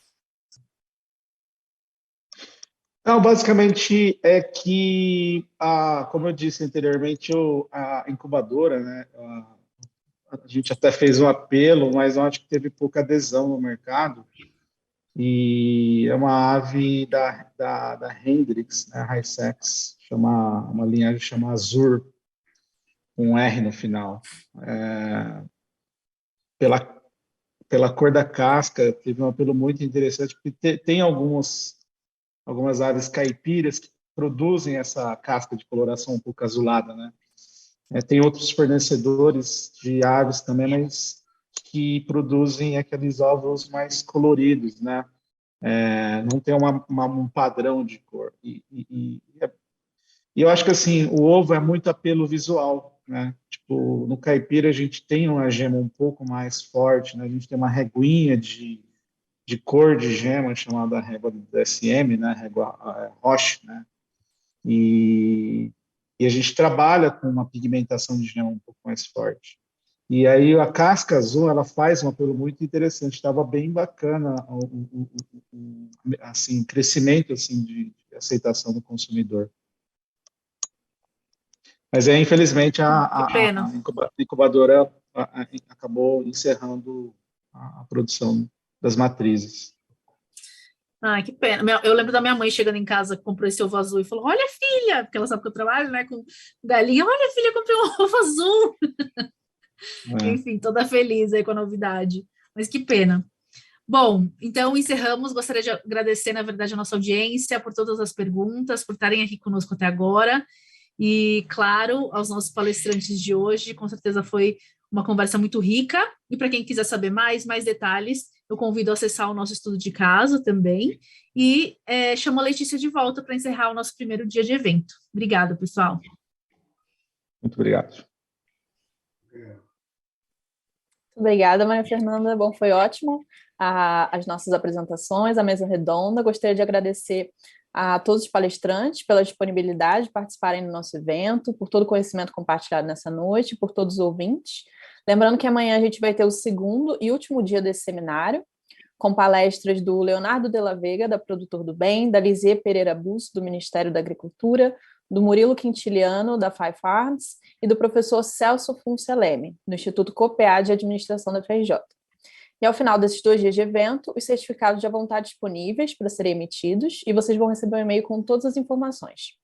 Obrigada a todos que nos acompanharam até agora. Aguardamos vocês amanhã e tenham uma ótima noite. Tchau, tchau.